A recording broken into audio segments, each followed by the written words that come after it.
Imagine being born into a world where your father doesn't just fear you, but he wants to eat you alive before you even take your first breath. A world where prophecy is deadlier than any weapon, and the only way to survive is to overthrow the very God who created you. This is the dark, brutal, and absolutely ruthless story of how Zeus rose to power. Not the clean, polished version, but the real one. Today, you're about to discover how Zeus transformed from a hidden, helpless baby into the king of the gods.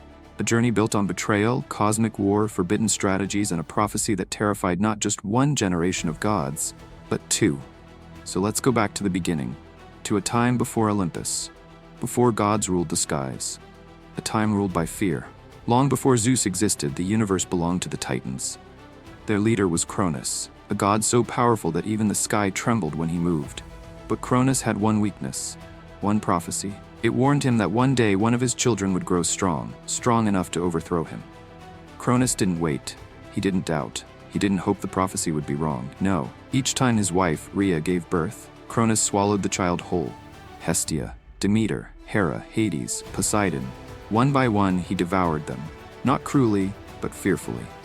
Cronus wasn't a monster by choice. He was a prisoner of destiny, trying desperately to escape a future he could never stop. But Rhea was done watching her children disappear.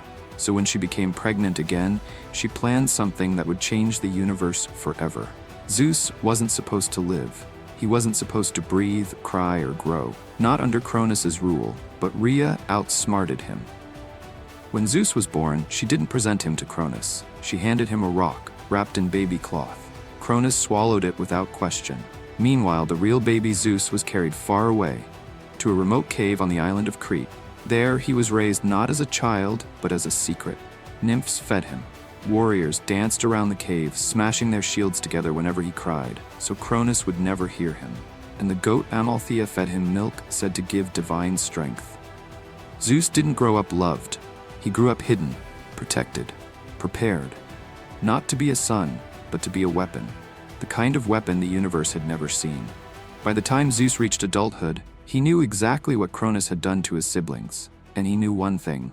If he wanted justice, he needed allies. But his allies were trapped inside his father's stomach.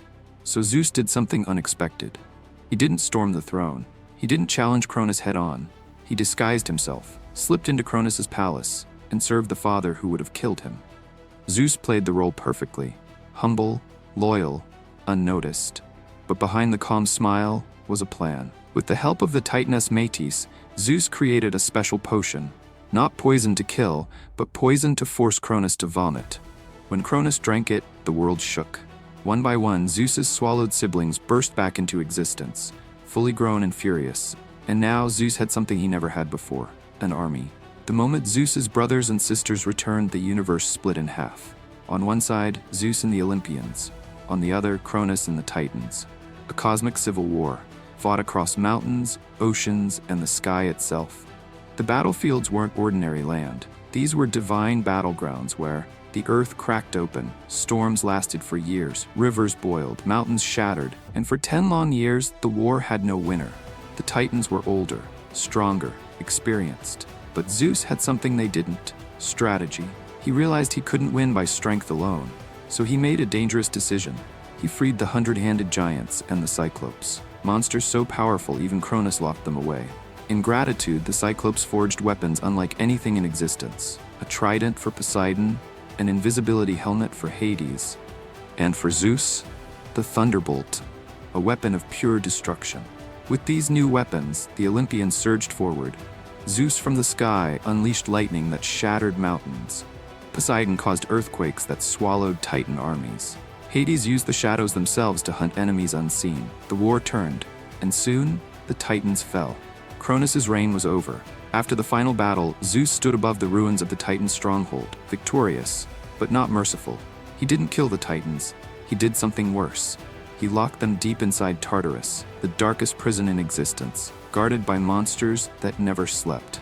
With the Titans defeated, Zeus crowned himself king of the sky, king of the gods, king of everything. He divided the world. Poseidon took the seas, Hades ruled the underworld, and Zeus claimed the heavens and the throne of Olympus. A new era began, an era of the Olympians. an era built on war, fear, strategy, and prophecy. But here's the twist. Even as Zeus sat on his throne, the same prophecy that haunted Cronus now haunted him. Because one day, a child of Zeus would rise strong enough to overthrow him. The cycle wasn't broken, it had just begun, and Zeus would do anything to prevent his downfall. But that is a story for another day. If this story shocked you, trust me, the darker myths are still ahead.